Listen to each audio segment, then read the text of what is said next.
So in today's call, we're going to be discussing the parable of the pipeline. It's a story about two friends, Pablo and Bruno, and they set out on two different paths, like completely two different paths towards financial independence. Let's say there was illness or injury. You know, I was looking at these stats. This is critical illness stats, right? You can look it up online, but cancer causes around 30% of deaths in Canada. Cardiac arrest accounts for an estimated 35,000 annual deaths. Every year, about 62,000 stroke cases occur in Canada. You gotta make a decision. First of all, it's a decision, all right? That's the first step. In doing anything, it's deciding. It's deciding. I remember Tony Robbins was doing I was at one of his seminars years ago, and he said, decision comes from a root word. It means to cut, right? So when you decide, it means you cut off all other answers.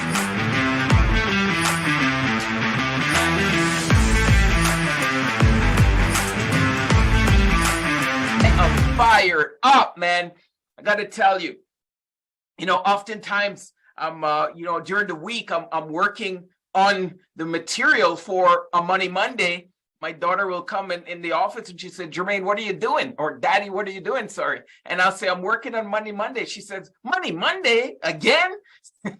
We bring it every single Monday. All right. We're here every single Monday. So I am so fired up and excited. Let me share my screen. Let's jump right into it. So in today's call, we're going to be discussing the parable of the pipeline.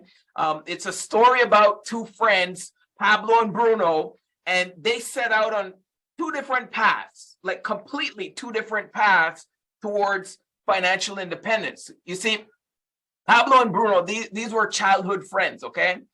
They grew up in a small town together.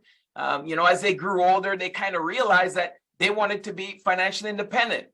Okay, but they had very different ideas about how to get there. You're going to see how two people that start off the same kind of take a curve in two different directions, and the results end up completely different. So Pablo, what he decided to do was he decided to go and work hard. He wanted to climb the corporate ladder. He decided he's going to work hard, and he worked long hours, and he went and saved his money diligently, right?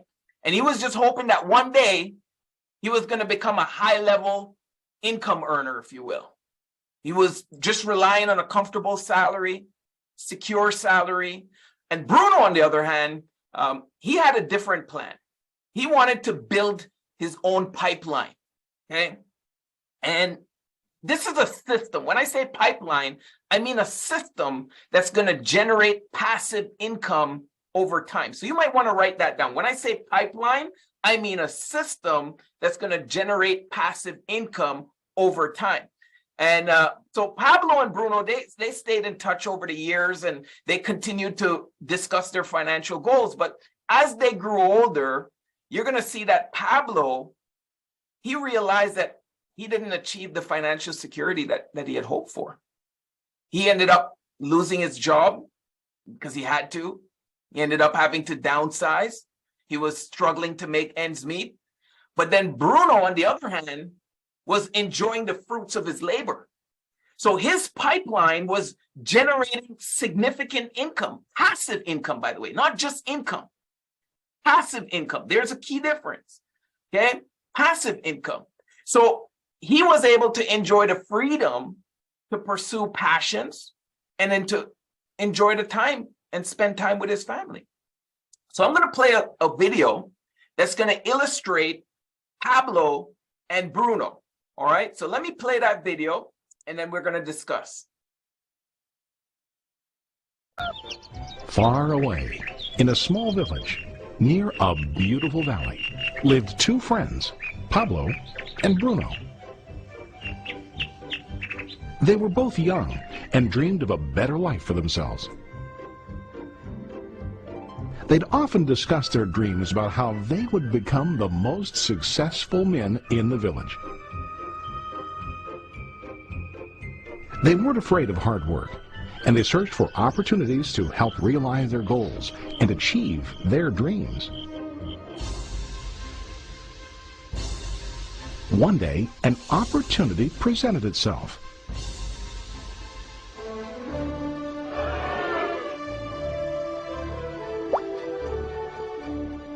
The mayor of the village decided to hire 2 people to bring water from a spring up on the mountain, across the valley, back down to the village.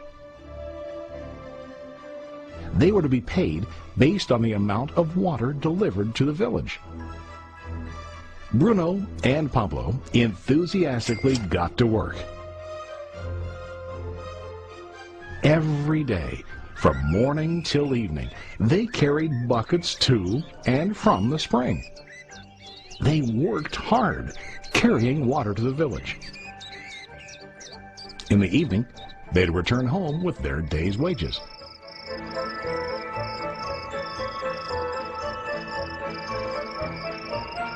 Bruno was satisfied with his work and the money he earned. He was sure that with this work he could achieve his dreams. Bruno thought that to increase his wages he could use bigger buckets to bring more water each trip. He believed with a larger income he would soon be able to buy a cow and the house that he dreamed about.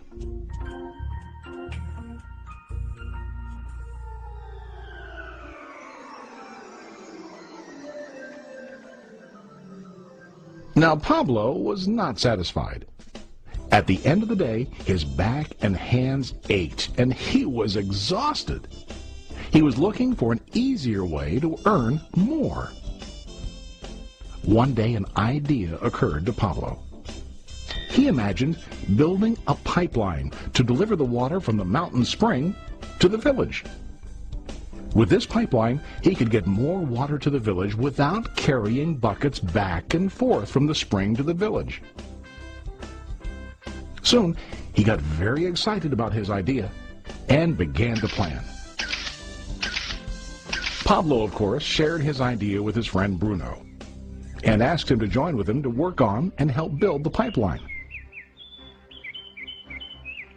Bruno thought the idea was crazy. All Bruno could think about was what his money could buy today and how to get it quicker. He felt that building a pipeline would slow him down and delay him in achieving his goals.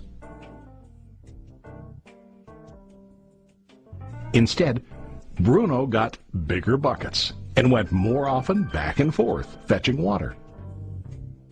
He was sure that with this method, he could make more money. Pablo decided to build the pipeline on his own. He understood that it would not be easy to build, and it would take time to complete the pipeline. Pablo knew that it could take several years to finish, but he set his mind on his goal. Every day he worked and carried water like before. But on weekends and during his spare time, he worked hard to dig in the rocky soil and build his pipeline.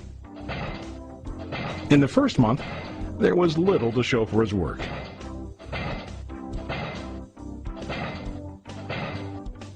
Bruno and the villagers laughed and teased him. They called him Pablo the Pipeline Man. During this time, Bruno's income doubled. He already bought a cow and a bigger house. His lifestyle changed. He now spent time after work in the bar, enjoying his hard-earned wages from delivering water.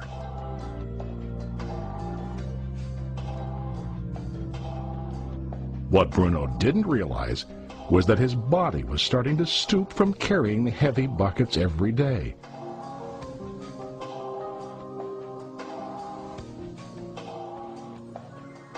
His face looked worn and his body tired. Soon, he began to carry less and less water due to the wear and tear on his body.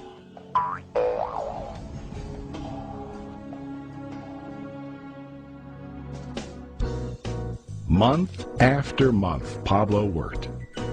Soon a year passed, and then a second year. Finally, Pablo finished his pipeline. He now used his pipeline to deliver water to the village instead of carrying buckets. Pablo was now earning more money than ever before. The water continued flowing to the village, while Pablo wasn't working. While he slept and ate, the water flowed. Pablo was happy and proud of his insight, persistence, and hard work. Now his income flowed as long as the water flowed through his pipeline.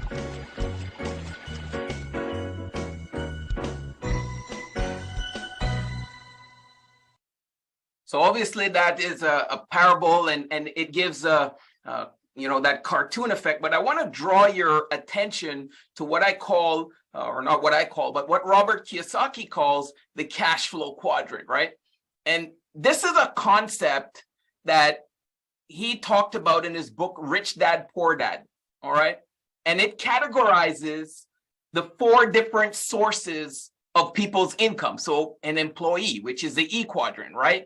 This is somebody that works for other people. They earn a salary or a wage. Then you have the self-employee. These are individuals, they work for themselves, and they are able to earn income through their own efforts, right? And then you have the business owner. These are people that they own a system and they employ others essentially to work for them. And then the last one is the I quadrant. So this is someone who earns money through their investments, things like stocks, real estates, different types of assets. Now, I like this concept because it helps people to understand the different ways that money can be earned. And I think it ties in perfect with this parable, with this simplified story, if you will. Now, I'm going to play another video, and then we're gonna discuss some more. The story of Bruno and Pablo is a reflection of life. Their jobs symbolize what most people do to earn money. Bruno gets his money using buckets. He goes back and forth, carrying his buckets from the spring to the village in exchange for money. To increase his income, he either has to go more frequently to the spring or to use larger buckets. It's common in real life to increase our income by working harder. For example, working overtime or getting a second job. We also increase the size of our buckets by accepting a higher paying position, which often includes spending more time on the job. Most of us exchange time for money like Bruno. We know that every person has only 24 hours in the day, and that it's not possible to use all our time to work.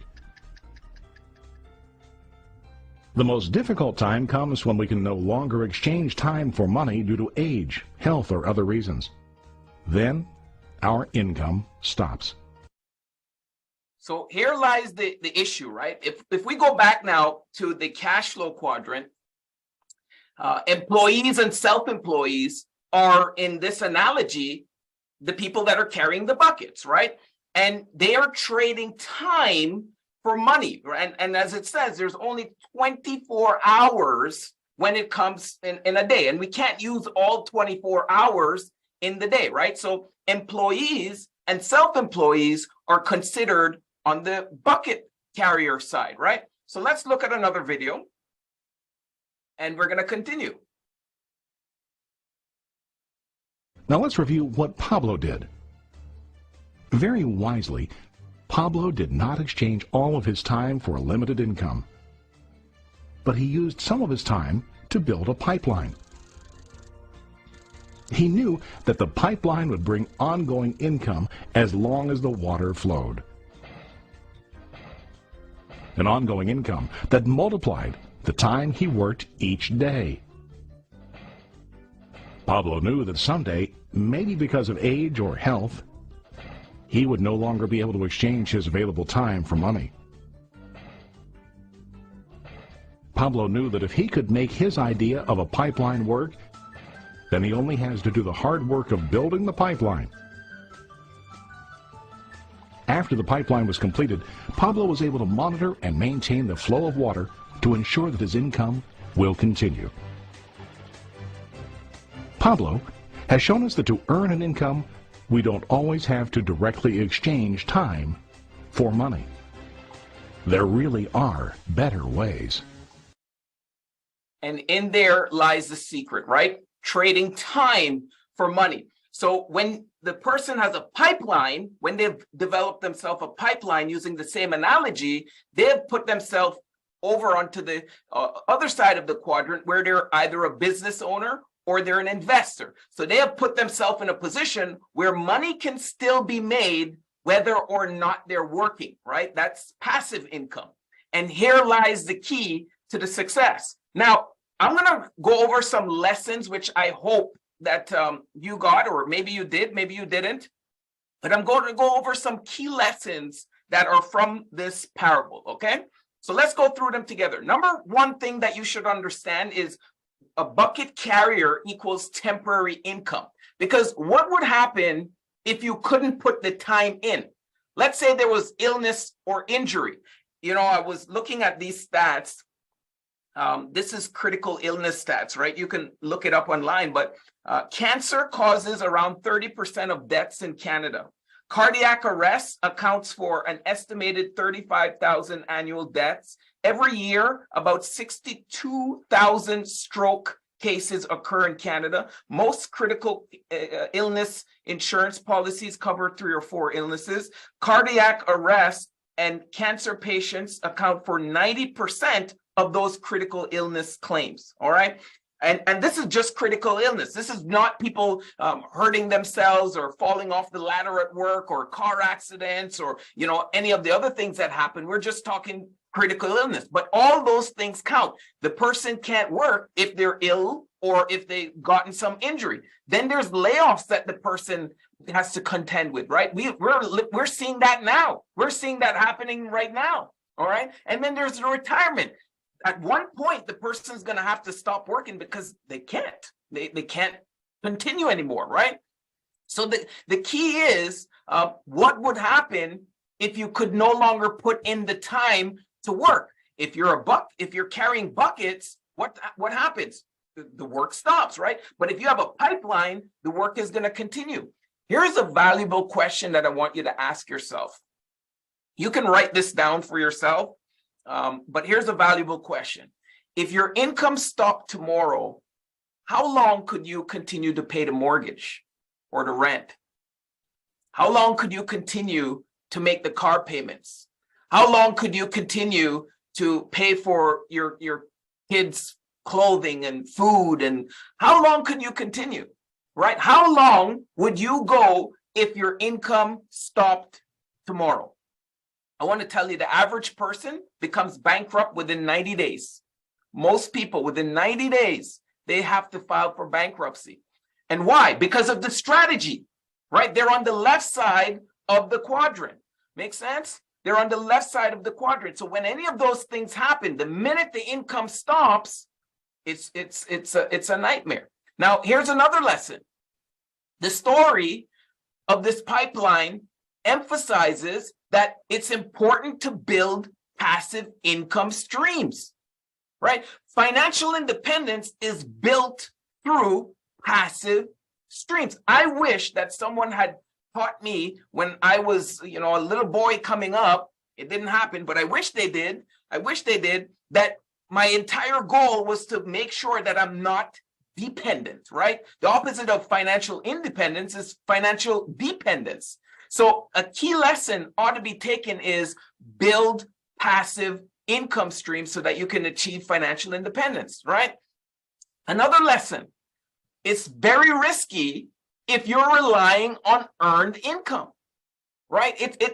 You might be, when I say okay, I mean, you might not have any layoffs, you might not have any injuries, you might work until you're retired, and that's good in that sense, but it's very risky, very, very risky just to retire on earned income. It's like driving your car if you pop the trunk underneath the mat there, you're going to find a spare tire inside of the trunk.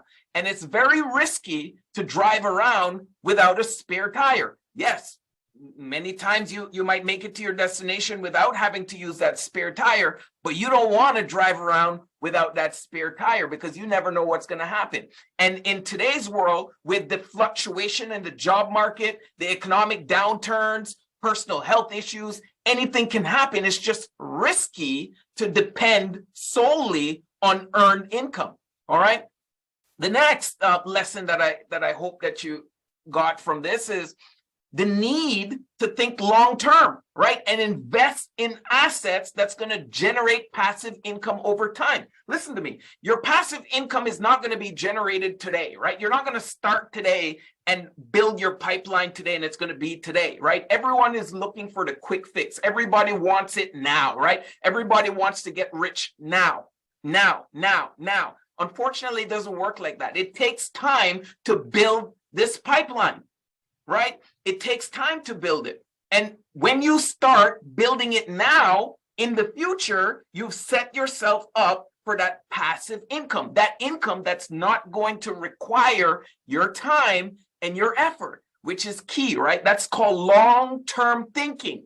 Long-term thinking. I started my long-term thinking at age 30 because I didn't know. I started late. And I started at age 30, whether you start at age 40 or you start at age 50, whatever age 60, even if you start, right? The key is to start building your pipeline as early as possible, right? I'm encouraging you to start building your pipeline as early as possible so that you allow the power of compounding to take effect, right? Compounding is going to take effect either way. Now, the question is, do you want that compounding effect to work in your favor or out of your favor? Either way, it's going to be compounded. Time is going to compound the effects. So it's either going to work for you, right? Or it's going to work against you.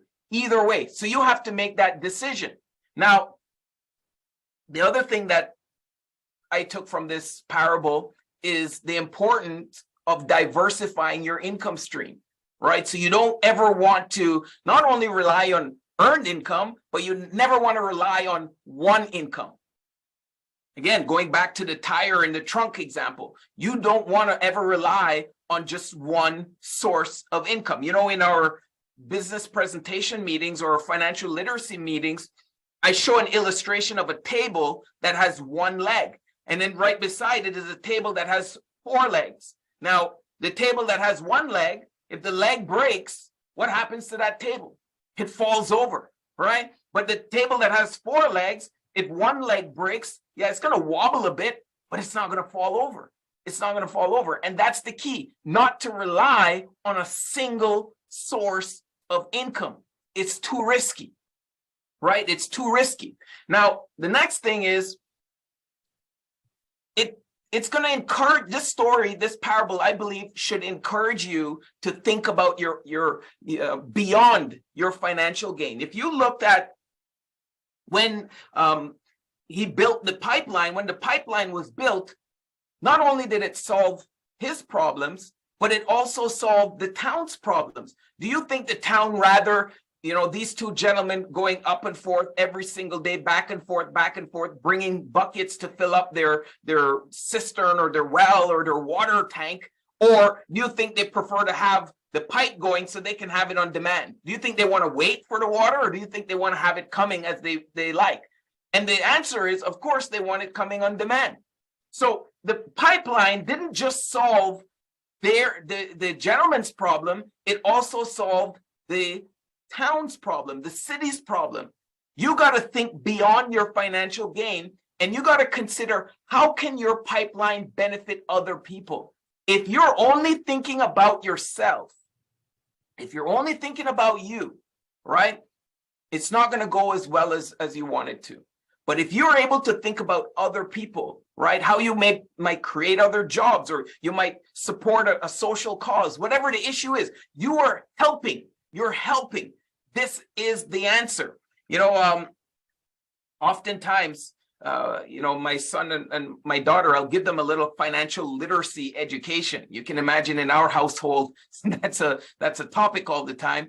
And, one of the lessons that we have all the time is, how do you create wealth? How is wealth created?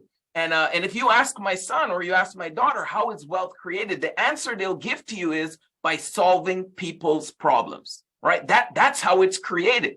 And if you're able to do that well enough, you don't have to think about yourself. I always say, if you help enough people get to where they want to go, eventually you'll get to where you want to go. Jim Rohn, one of my favorite quotes from Jim Rohn, he says, formal education will make you a living. I want you to hear me. Formal education will make you a living, but self-education will make you a fortune. I have a funny feeling that you want to make more than just a living, right? Am I right? I have a funny feeling that you want to make more than just a living. No one left their home country to travel all the way across to this country that has lots of snow and ice and taxes and all of those things just to make a living. We came here for the North American dream. And I'm here to tell you that formal education, I mean school, I mean, college, I mean university, I mean all those things. And we came here, yes, for the dream. We came here for the North American dream, right? We didn't come just to pay the bills. We didn't come just to survive. We didn't come just to make it, just to live, right? We came here to make the dream. We came here to live the dream. And that dream comes from self-education, right? I want to tell you that, because formal education, yes, it's going to provide you the skills. It's essential. Formal education is essential. You need it, okay? It's going to provide you the skills. It's going to provide you the knowledge. It's going to provide you what's necessary to make a living. But it's self-education that's going to lead you to that greater financial success and wealth. All right. And you got to take the initiative to learn outside of the structured education environments. That's where the opportunities are going to come from. That's where the greater personal growth is going to come from. The financial growth is going to come from outside of that structured education system. I find it funny, hilarious, actually, that's people, and somehow they've convinced people that you can pay, whatever, $15,000, $20,000, $30,000 to go to college or university to learn business. From most of the time, what I've seen is the people that are teaching business have never even been in business. I remember when I was studying in my engineering course, there was a class. There was a business class that you could take. And I remember, someone raised their hand and they were asking the professor to basically share your experience, right, about business. And the professor had no experience about business. And I seen that people are teaching people how to be business, but they've never done it. They've never done it for themselves. So it's very important to understand that. So I have nothing against formal education. I went to college, all right? I went to university. My wife went to as well, right? So, and I'm going to advocate for my kids that, hey, you guys need to go as well, all right? So I believe in the formal education system for what its purpose is. But people tend to make the mistake that formal education will get you financially independent. People have this in their mind that if I go to take enough college courses or enough university courses, I'll get a great job and eventually I'll become financially independent. But like Jim Rohn says, formal education, meaning college and universities, they teach people how to carry buckets, right? They teach people how to carry buckets. So when people need more money, what do they go do? When people want more money, traditionally, someone says they need more income. What do? They go and carry more buckets. They either get a bigger bucket or they carry more buckets, meaning they get a second job or a third job. I was talking to someone earlier today, has 3 jobs, right? So they're carrying multiple buckets. Or they go back to school, to bucket carrying school, right? They go back to bucket carrying school to learn how to carry more buckets. And this is the the thing that a lot of people bought into this idea that if they can just get more degrees, it's going to make them financially independent, right? They're just learning how to carry more buckets. Now, I want to show you this illustration here, because at the end of the day, time, people are trading time for money. So I want to show you this concept. When you're trading time for money, how you ought to look at it. So let's say you live, I don't know how long you're going to live, but let's say the person lives 78 years.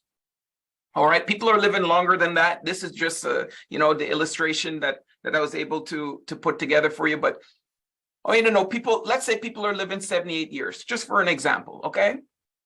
How much time do we actually have? Pay attention to this. How much time do we actually have? You're going to spend 1/3 of your life sleeping. Yep. You're going to spend 1/3 of your life sleeping, maybe more, but 28.8 years out of that 78 years is going to go towards sleeping, right? Another 10.5 years is going to go towards working, career, whatever job that the person has, right? Lawyer, doctor, dentist, working in real estate, engineer, whatever the case is, right? They're going to spend 10.5 years doing that. Then they're going to spend another 1.3 years commuting, right? If you add up the half an hour here, the 20 minutes here, the hour there, over the course of their working years, they'll spend 1.3 years commuting back and forth, all right? They'll spend another 1.5 years raising their kids, growing their kids, all right, in childcare. They'll spend another 2.5 years shopping, all right? They'll spend another 2.5 years grooming themselves, going to the barber, this kind of stuff, going to the hair salon, the hairdresser, that kind of stuff, right? They'll spend another 3.5 years getting an education, okay? They'll spend another 4 years on food, eating, okay, consuming food. They'll spend another 6 years doing chores, all right?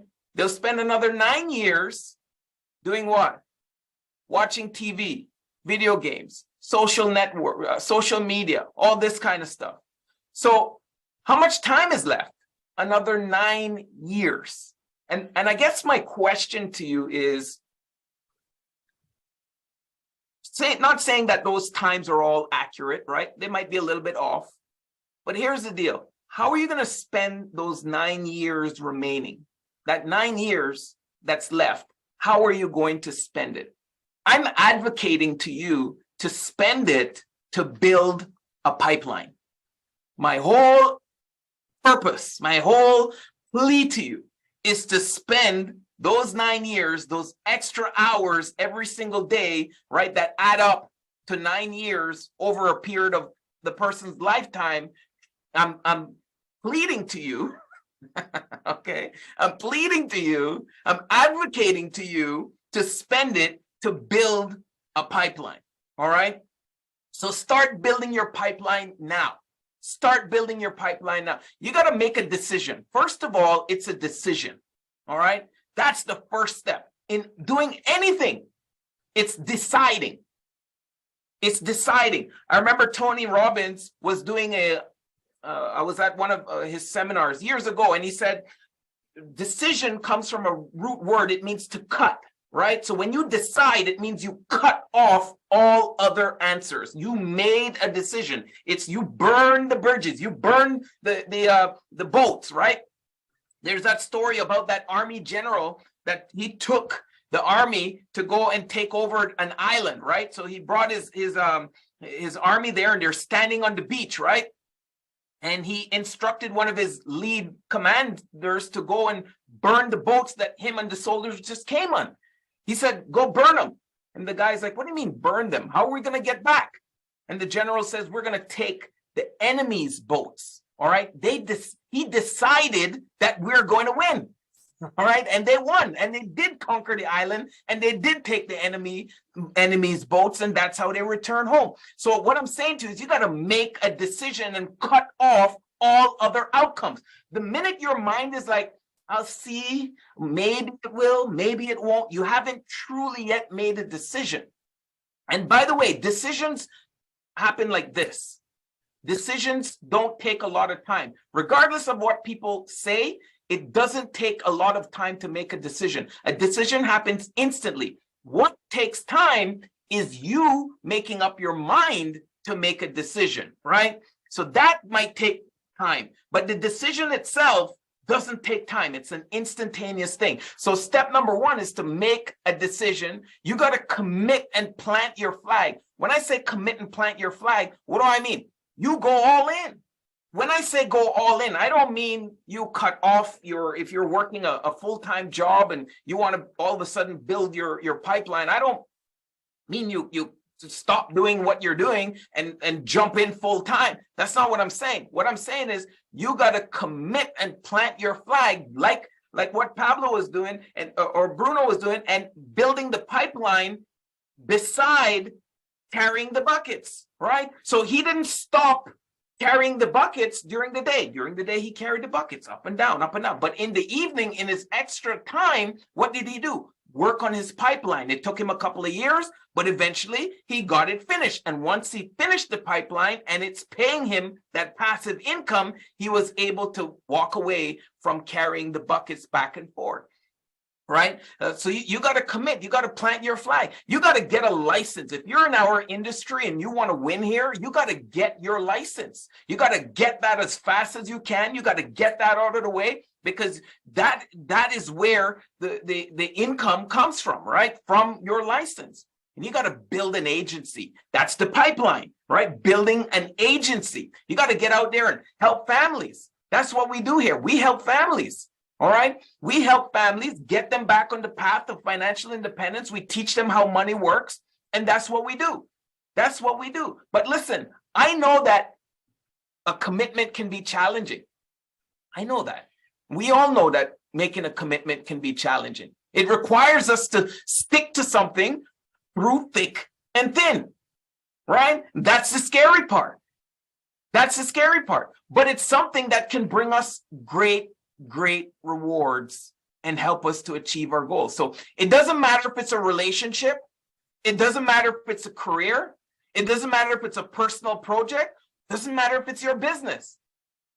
We know that how it's important that we got to see things through. We have to see things through. And it's not always easy, but it's essential. It is essential. Nobody promised that becoming financially independent was going to be easy. No one said it's going to be easy. What we do say, it's worth it. It's worth it. And it's very essential, this idea of commitment and sticking to something, if we want to grow and if we want to succeed, right? Imagine you plant a seed and, halfway through the seed doesn't commit, right? It doesn't commit to growing. What happens to the tree? It dies, right? It has to commit. It has to commit. I understand that committing to something is scary and it can be tempting to give up, especially when things get tough. I get all of that. I get all of that. But the thing is, I want to remind you that you have the strength and you have the resilience to keep going. I want to remind you that you ought to believe in yourself. You ought to trust that the work that you're putting in now is going to pay off in the end. Napoleon Hill says, begin with the end in mind. You got to see that end in mind. And remember that commitment isn't just about achieving success or getting success. It's also about learning. You're going to learn a heck of a lot on the way. You're going to grow personally a heck of a lot on the way. When we commit to something, what are we doing? We're making a promise to ourselves to do our best and to push ourselves to do better.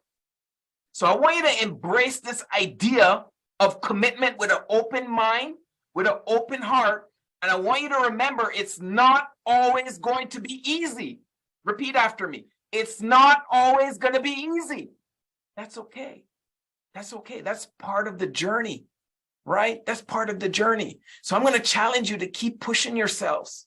Keep pushing yourselves forward and be the best version of yourself that you can possibly be, right? And you're going to celebrate your successes along the way. You keep celebrating those successes, the little successes, the big successes, you keep celebrating them along the way. But I'm here to tell you, it's time that you believe in yourself. It's time that you believe in your vision. It's your vision. It's your goal. Your goal is financial independence, not your neighbor, not your parents, not your spouse. It's your goal. So you ought to believe in it. And your belief will attract other people like a magnet to believe in what you believe in. You can't get people to believe in something you don't yet believe in. Many people, they want people to believe first and then they all of a sudden go do it. It doesn't work like that. You believe first and then people believe, right? That's how you attract belief. That's what leaders do. And you're a leader. You're a leader. Believe in yourself, all right? Believe in yourself. I believe in you, all right? With that said, I just want to tell you, enjoy the rest of your family day. Well, now it's family night, right? Enjoy the rest of your family night. We're finished for today. God bless you. Have yourself a great night. And it has been my honor to be talking to you tonight. It has been my pleasure. And if tonight is your first night, we welcome you. We appreciate you taking the time to be here. And as always, we're here every single Monday at 8 o'clock p.m. So I'm looking forward to seeing you next Monday at 8 o'clock p.m. Bring a friend. God bless you. Have yourself a great night. Hey, thank you so much for watching another Money Monday. We hope that you got value from today's content. And if you did, don't forget to share, like, and subscribe. And like always, inspire change.